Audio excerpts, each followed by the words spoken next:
J'ai longtemps pensé que ma réussite suffisait à obtenir l'amour des miens. Roche Dizem. Déjà, l'auteur m'inspire, Roche Dizem, qui est un des premiers acteurs issus de la diversité à avoir réussi artistiquement. Je m'identifie beaucoup à lui aussi par rapport à son parcours, qui a été élevé dans une famille catholique, qui a été marié avec une juive, qui est de confession musulmane, qui est un peu au carrefour de plein d'identités. Et en plus d'être un immense acteur, un des plus grands de sa génération. Puis après, voilà, ce que ça m'évoque, c'est cette question de la réussite et de l'amour. Pour qui on veut réussir, pourquoi on veut réussir. Mais peut-être que la réussite, est-ce que c'est pas d'abord pour obtenir l'amour de soi d'abord? Est-ce qu'on ne doit pas d'abord réussir pour notre propre amour, pour notre propre... Et après, par conséquent, par répercussion, peut-être les siens, mais est-ce que ça suffit? Je ne sais pas.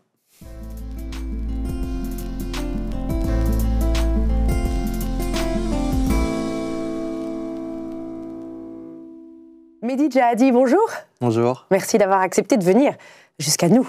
Au Figaro TV, on est très heureux de vous recevoir. Vous êtes né il y a 38 ans déjà.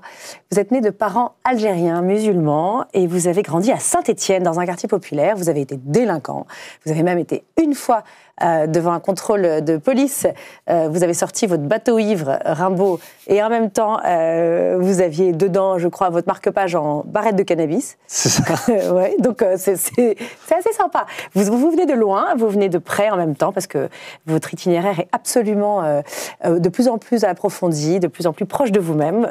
Vous avez réussi par les livres, l'art, la foi, le théâtre, à sortir d'une sorte de conditions difficiles où vous ne trouviez pas votre place dans cette société. Vous avez fait un premier seul en scène en 2019 qui s'appelait Coming Out, qui a connu un grand succès, où vous racontiez en partie votre histoire et votre conversion au catholicisme. Et puis, vous n'avez jamais renié votre islam d'origine, ça c'est très intéressant. Et c'était un show un peu hybride entre témoignage et spectacle, disons. Vous avez mis en scène aussi Monsieur le curé, qui tourne en ce moment.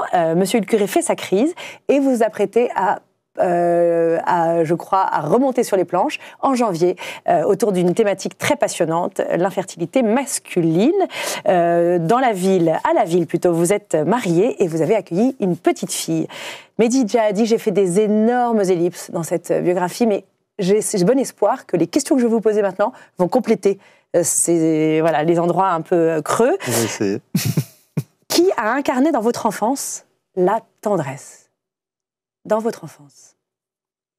Qui a incarné la tendresse dans mon enfance? Moi, je dirais la tendresse maternelle, forcément. Enfin, c'est celle spontanément, donc ma mère. Ouais.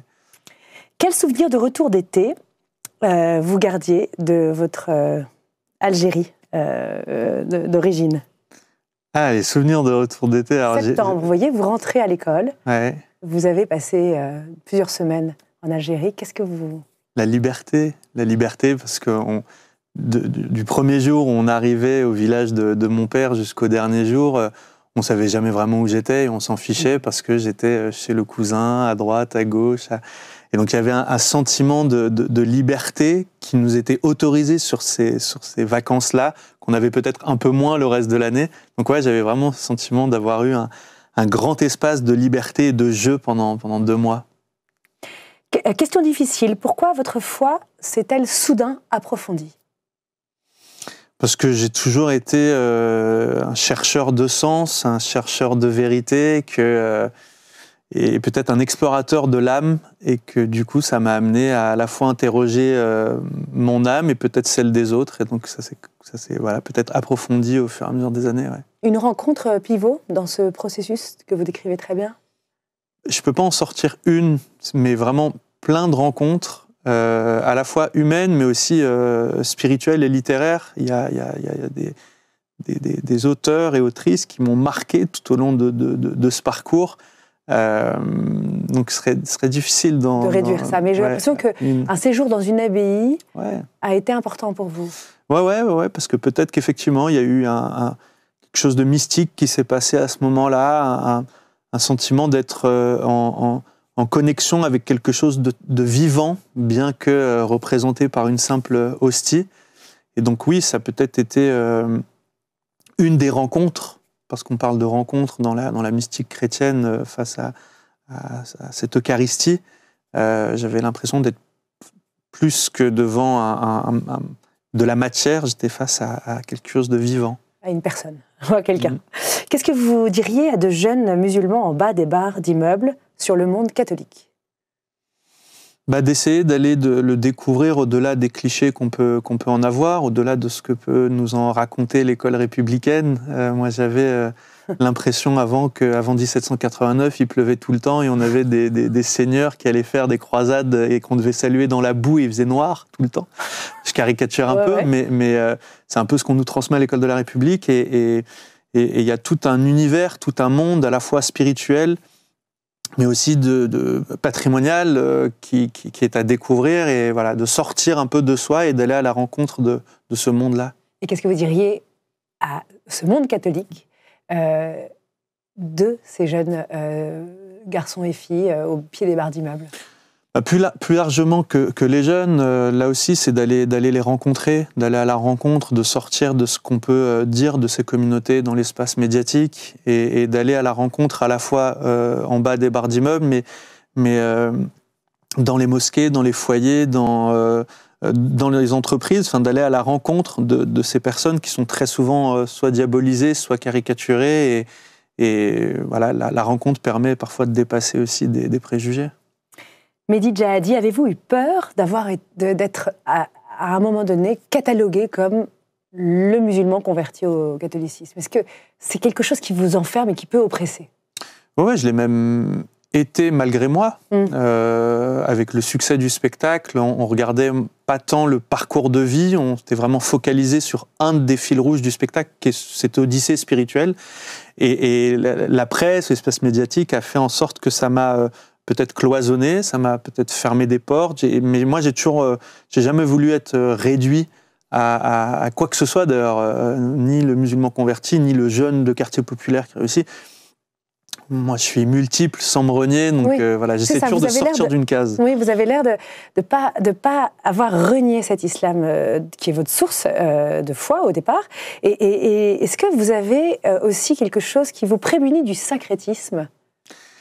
C'est très étrange, c'est très pertinent que vous parliez de syncrétisme parce que je crois profondément l'être pour les autres. Moi, je suis profondément en paix avec ça. Je me considère aujourd'hui encore comme musulman. Ça peut être incompréhensible pour la masse, mais je n'ai pas appuyé sur un bouton reset à l'intérieur de moi. J'ai encore des réflexes, j'ai encore des pensées, je suis encore pétri de tout ça. Et il n'y a rien d'incompatible, selon vous ? J'ai un bout de mon âme qui est aussi chrétien, j'ai un bout de moi qui est aussi athée, qui parfois regarde le musulman et le chrétien en me disant « Arrête de t'embarrasser de tout ça, tu n'es qu'un amas de cellules et c'est très bien comme ça. » Donc voilà, je circule à l'intérieur de moi-même avec tout ça, avec toujours cette ouverture vers l'ailleurs. J'espère ne jamais être cantonné à l'intérieur de moi à juste peut-être même une identité spirituelle. Et du coup, votre communauté d'origine, est-ce que vos parents, votre famille, votre cercle proche a accepté votre choix ? Vous ne vous avez pas perdu d'une façon ou d'une autre, quoi. Non, parce que moi, je suis resté le même. Je suis resté le même. À partir du moment où je suis pas ou peut-être plus ou moins dans un rejet, dans une volonté aussi de vouloir aller contre quelque chose. Voilà, les gens l'acceptent ou pas, mais de l'autre côté aussi, je sais que je peux déranger par le parcours que j'ai aussi, même dans le milieu artistique. Je sais qu'il y a un anticléricalisme quasiment d'État qui fait que c'est parfois aussi mal vu. Donc voilà, ceux qui veulent faire cette démarche de rencontre et sont les bienvenus, ça se passe toujours très bien. Les autres, c'est peut-être qu'ils sont peut-être trop enfermés. On va voir si je suis trop enfermée. Venez avec moi, on va regarder ça ensemble.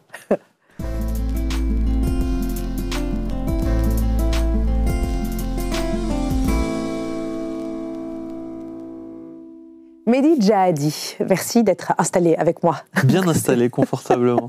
Vous avez rencontré le pape François à 2 reprises. La dernière fois, c'était lors de sa visite à Marseille. Vous étiez aux côtés de Gad Elmaleh. Vous étiez quasiment à à l'introduction de son arrivée. La première partie du pape. La première partie, comme dans un grand concert. show. Ouais. Quelle impression il vous a laissé, l'homme, quand il vous a serré la main et quand il vous a parlé? Ce qui est fou avec le pape François, c'est quand il est avec vous, il n'est qu'avec vous. Tout disparaît autour. Ce que j'ai ressenti, c'est la même chose que la première fois où je l'ai rencontré au Vatican, c'est que le protocole l'embête un peu.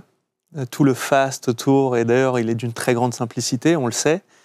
Et dès qu'il est en contact avec l'humain, avec la personne, rien n'existe autour. Il est avec vous, il vous parle, il vous regarde dans les yeux et il dégage une chaleur paternelle.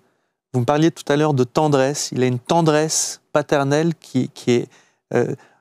j'ai souvent l'image, il a des bonnes grosses mains de grand-père, vous savez, très, très tendre. J'ai eu la chance même de le prendre dans mes bras, comme si je prenais un père ou un grand-père, quoi.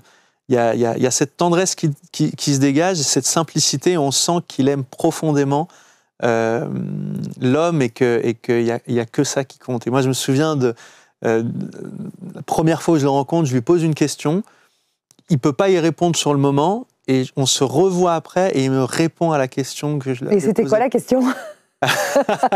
Si c'est pas trop personnel. Ah, c'est un peu personnel, mais non, c'est un peu personnel. Ah, mais en tout cas, il a répondu. Il a répondu. Et la réponse vous a nourri, vous a satisfait. Ouais. Alors, tout de suite, je me dis, est-ce que c'est pas ça le signe d'un homme de foi? C'est quelqu'un qui est capable de consentir au présent, consentir au réel, consentir à la personne en face de lui, de se donner pleinement dans l'instant présent. Et ça, il n'y a pas de religion musulmane, juive ou chrétienne qui change ça. Est-ce que vous ne croyez pas que c'est ça? Oui, bien sûr. C'est dès qu'on sort justement du rituel, il en faut des rituels, il en faut des dogmes, et chacune des religions deal avec ses propres dogmes, les fait avancer ou pas, etc. Mais la foi, la spiritualité, la rencontre, et je pense que moi, pour avoir connu plusieurs religions de l'intérieur, il y a quand même ça en commun, d'aller vers l'autre, d'être avec l'autre, de se donner, d'être vraiment au présent avec l'autre. Et là, oui, tous les dogmes tombent, vous êtes, là aussi c'est le pape François qui parle de ça, vous êtes frères en humanité. Après, la religion, la politique, le genre, que sais-je, c'est des choses... écoutez, mais dans la rencontre, dans le cœur à cœur, là, quelque chose peut se passer, ouais. Parce que c'est comme si le fait de croire qu'il y a un Dieu qui veille sur nous finalement fait tomber certaines résistances dans la rencontre. Parce que la rencontre, ça peut être aussi assez douloureux, risqué. Et donc, est-ce que vous croyez que c'est ça? Si on allait plus loin encore dans votre réflexion. Parce qu'effectivement, je pense que le risque de la communauté d'humains, c'est de tomber dans le communautarisme. Je vais me rapprocher d'hommes et de femmes qui me ressemblent et qui pensent comme moi. Et d'ailleurs, on le voit même avec les communautés sur les réseaux sociaux. On a chacun notre communauté qui pense comme nous. On est dans des ghettos. Alors que la fraternité ou la sororité, parce qu'il faut inclure tout le monde, elle vous sort de vous-même pour aller vers l'autre. Alors oui, le fait de savoir qu'on est toutes et tous enfants de Dieu, en tout cas qu'il y a quelqu'un qui veille sur nous, qui chapeaute le truc, qui chapeaute, chacun y met le mot qui veut derrière. Pour certains c'est un père, pour d'autres c'est Dieu tout puissant, pour d'autres c'est... Mais effectivement là on est tous égaux comme une fratrie, sauf qu'on est aimé de la même manière, comme un père ou une mère aime ses enfants de la même manière. N'empêche qu'on ne peut pas imaginer que dans votre itinéraire spirituel très riche, parce qu'il est multiple, mais en même temps visiblement tout soutenu par une seule ligne directrice, qui est la rencontre, qui est l'amour, en fait, on ne peut pas imaginer que vous n'avez pas été, au départ, brutalisé par quelque chose, ou en tout cas avec une faille en vous pour avoir envie de sortir justement de cette communauté qui vous était familière. Parce que c'est un itinéraire quand même, c'est un choix libre que vous avez fait disons, de bifurquer ou d'avancer avec une autre tradition religieuse. Est-ce que vous pourriez vous dire que vous êtes en chemin vers cette liberté-là et même cet itinéraire, est-ce qu'il aurait pu être possible en Algérie, par exemple? Mais déjà, je pense que effectivement, le fait d'être né en France, d'avoir grandi en France, d'avoir été éduqué même à l'école de la République et à l'école de cette liberté, qui est quand même une des maximes de notre pays. Après, chacun y met ce qu'il veut derrière, mais moi, je suis extrêmement attaché à la liberté de conscience. J'ai eu cette liberté de conscience, j'ai eu cette liberté, à un moment donné, dans mon parcours, d'interroger l'héritage que j'ai eu, d'aller explorer autre chose, mais d'être toujours en chemin. Je ne peux pas aujourd'hui affirmer que je suis, ce qu'on disait un peu tout à l'heure, 100% chrétien et rien d'autre. Je suis 100% chrétien, 100% musulman, 100% j'ai des parts athées en moi. J'ai eu dès l'enfance cette envie de comprendre l'âme humaine. C'est d'abord passé par la littérature. Ma mère me mettait devant la bibliothèque très jeune, à 14 heures, et j'avais pas le droit d'en sortir avant 17 heures. Et j'ai eu accès à des parcours d'hommes et de femmes qui m'ont passionné aussi dans leur dimension spirituelle. Et c'est extrêmement riche, et je me nourris de ça encore aujourd'hui, et le chemin n'est pas fini. Je ne sais pas ce que je serai demain, mais je sais qu'effectivement, j'ai cette liberté, et je vis dans un pays qui m'offre et qui me garantit ces libertés-là, d'aller explorer tout ça. Oui, mais c'est un pays aussi dans lequel la pratique religieuse est presque devenue une anomalie, enfin quelque chose de très très... Et tout vient un peu crocheter, enfin attaquer ce désir justement de solitude, de cœur à cœur dont vous parliez tout à l'heure, le monde d'aujourd'hui, même l'intrusion du numérique dans nos concentrations, qui est tout le temps une façon de nous extirper de là où on est en fait, de nous proposer 1000 vies plutôt qu'une seule. Tout ça, ça vient un peu... vous êtes un peu anachronique, Mehdi Djahabi. Oui et non, parce que j'ai l'impression que de tout temps, et quand on se plonge même dans les écrits religieux, l'homme était confronté à la difficulté de vivre sa foi dans le monde qui l'entourait. Avant, c'était les guerres, l'espérance de vie, les maladies, des sociétés qui étaient aussi contre. Donc, j'ai pas l'impression que ce soit si différent que ça. C'est aussi pour ça que la spiritualité et que les religions continuent à nous nourrir. Il y a presque quasiment quelque chose d'intemporel. Après, c'est sûr que dans notre monde, dans notre société, il y a quelque chose effectivement de très anti-religieux dans ces institutions, enfin parfois la façon d'imposer même des lois. Néanmoins, cette laïcité, elle permet aussi à chacune et chacun de vivre sa foi librement, comme c'est pas le cas dans d'autres pays. Mais vous, quelle est votre ascèse, Mehdi Djahabi, pour vivre cette vie spirituelle au milieu des autres et au milieu de cette modernité? Justement, de continuer enfin, c'est deux choses. C'est dans la pratique avoir une régularité. C'est-à-dire une régularité de silence. J'aime prier le matin. Je ne peux pas m'endormir le soir sans avoir fait une forme d'examen de conscience de ma journée. J'aime aller me recueillir dans les abbayes. J'aime aller marcher. On allait marcher avec mon épouse jusqu'à Assise. On a pris 2 mois. On a fait 1500 kilomètres. Je m'autorise... Je me force plus tellement c'est devenu vital, mais à avoir ces espaces de liberté, de silence pour justement pouvoir faire mémoire, rendre grâce, rendre tout court. Donc j'essaie de trouver ça. Et la deuxième chose, c'est effectivement dans les rencontres. À chaque fois que je rencontre une personne, j'ai cette question quelle est l'âme de cette personne? Qu'est-ce qu'elle peut m'apprendre? Qu'est-ce qu'elle peut me dire Et vous n'êtes jamais déçu de rien y trouver? Non, enfin en tout cas, peut-être que je suscite des bonnes rencontres, mais alors oui, il y a peut-être des personnes plus creuses, mais j'ai quand même l'impression, comme on a tous cette sensibilité spirituelle.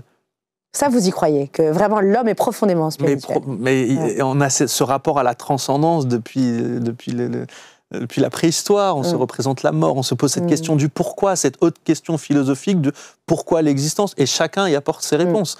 Les croyants, les non-croyants, mais même le parcours d'un non-croyant. Avec mon spectacle, j'ai rencontré énormément de gens qui n'étaient pas forcément croyants et qui me disaient je me reconnais dans votre itinéraire, dans votre questionnement. Je me suis posé les mêmes questions. J'étais rien du tout, je suis devenu musulman. J'étais chrétien, je suis plus rien du tout aujourd'hui. Et en fait, je me suis rendu compte durant ces 5 années d'exploitation de spectacle qu'on était toutes et tous spirituels et qu'on avait besoin... Alors pourquoi changer de religion si en approfondissant la sienne propre, on peut trouver finalement en profondeur ce lieu de l'âme?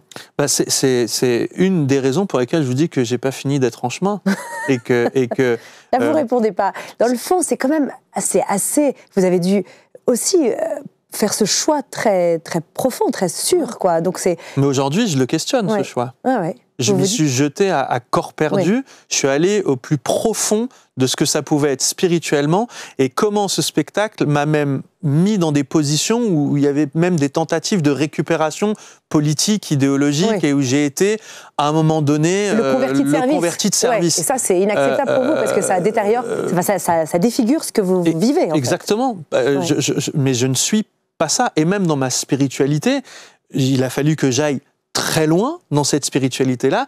Et aujourd'hui, peut-être effectivement à l'approche de la quarantaine, peut-être aussi parce que je me reconnais, que je me réconcilie avec ma part musulmane, je suis dans un moment spirituel plus doux, avec plus de doute aussi, moins de certitude. Et votre femme vous accompagne dans ce cheminement parce que elle est catholique. Elle a le sien propre. Elle est en train de se... Non, elle est en chemin aussi. Ouais. Et on l'est tous, de toutes les façons. Ce qui est intéressant, c'est qu'effectivement, on ne coupe pas le contact de se dire et de s'accompagner là où on en est spirituellement, et notamment dans ce qu'on voudra transmettre à nos enfants ou quoi. C'est creuser ce sillon-là. Quelque chose m'intrigue dans tout ce que vous avez... Vous parlez beaucoup de relecture, de revisiter, de relire ce qu'on a vécu à la fin d'une journée. Ça, c'est très jésuite. C'est Ignace de Loyola qui a beaucoup montré comment, en relisant son histoire, finalement, on chemine mieux, parce qu'on reconnaît les endroits où on a été défaillant et les autres endroits où ça a été beau. Je me demande si, dans votre itinéraire un peu chaotique, dont on a parlé tout à l'heure, où vous étiez quand même dealer de drogue, délinquant, voilà, est-ce que là, il y a une part de vous qui est quand même un peu en crise intérieurement ou encore très culpabilisé de cette époque, du mal que vous avez fait à vos parents ou à vous-même dans ce moment-là? Non, parce que c'était une courte période de ma vie. Combien de temps? Je suis sorti du système scolaire à 14 ans, ça a duré jusqu'à 20 ans, et puis après, à 20 ans, j'ai quitté Saint-Étienne, j'ai fait un conservatoire, puis une école à Lausanne, et puis aujourd'hui, je vis comme un bobo en province, et tout ça est très très loin derrière moi. Oui. Vous n'expiez pas tout le temps cette séquence-là de votre vie? Non, j'ai demandé pardon à qui je pouvais demander pardon, mais j'ai pas de... voilà, ça a fait partie à un moment donné, ça fait partie de mon parcours, mais j'ai pas de culpabilité où je reviens tout le temps dessus. Ça fait partie, ça m'a nourri. J'ai vécu aussi plein de belles choses dans ces périodes-là. Quand vous avez rien du tout, que vous dormez dans la rue, il y a une forme de solidarité aussi avec les camarades qui vivent la même chose. Moi, j'avais ce rêve d'être acteur, donc forcément, j'étais tenu par ce rêve, et des amis m'ont aidé à y croire. Donc Et puis ça m'a dit aussi quelque chose de la société. Quand vous êtes un fils d'ouvrier d'un quartier populaire dans une ville ouvrière où il y avait une forme de difficulté, avec des parents qui ont tout fait pour nous mettre dans les meilleures conditions, à un moment donné, on se dit, OK, il y a pas de déterminisme et je vais essayer... il n'y a pas de raison de baisser les bras. Je vais y arriver. Et de fait, aujourd'hui, oui, je me dis, j'y suis arrivé et ça valait le coup. Qu'est-ce que ce serait la grande qualité que vous aimeriez transmettre à votre fille, toute petite pour le moment, mais quelle est la grande leçon de vie que vous aimeriez qu'elle intègre? C'est d'être libre. D'être libre c'est vraiment ce mot qui peut-être me caractérise le plus, quoi, d'être vraiment d'être attaché à cette liberté. Libre de ses choix, libre de sa religion aussi. Libre de sa religion, si elle en a envie. Et d'ailleurs, je lui parle de la religion de ses pères, parce que, comme je le disais, il y a encore cette part en moi qui l'est. Je l'éduque aussi dans cette connaissance de l'islam. D'autres membres de ma famille aussi prennent ce relais-là et prendront ce relais-là. Mais voilà, j'aimerais lui transmettre, d'être libre et toujours ouverte à la rencontre des autres, quoi. Cette liberté, elle m'a tellement façonné, et j'en suis tellement heureux d'être allé explorer tous ces endroits de l'âme humaine et du monde, en fait. Même en France, j'ai côtoyé tellement de monde, il y a une telle richesse. Mais oui, bien sûr, j'ai envie qu'elle vive la même chose. Oui, mais elle le fera, certainement, parce que rien ne peut changer de ce côté-là. Si vous deviez remplacer le mot « âme » que vous prononcez à l'envi par un autre mot, quel serait-il? Alors, pour être dans l'air du temps, je dirais les énergies, mais comme je ne suis pas trop là-dedans... un mot pour remplacer l'âme, le silence. Ouais, c'est dans le silence qu'on peut être à l'écoute de soi, des autres, du monde. Donc ouais, je dirais le silence. C'est très beau.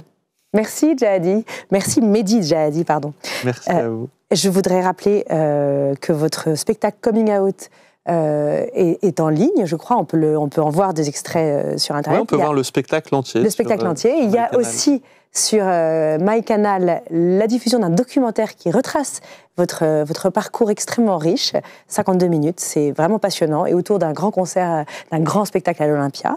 Et puis, on espère en janvier vous retrouver à Paris sur les planches, et puis vous allez sûrement faire une tournée en France. Et vous pouvez nous donner le titre de ce nouveau spectacle sur l'infertilité masculine? Alors le titre provisoire, parce que peut-être que ça peut changer d'ici janvier, ça s'appelle La Grande Marche. La Grande Marche. Eh bien écoutez, après Mao, Mehdi Djahadi. Un grand merci, à très bientôt.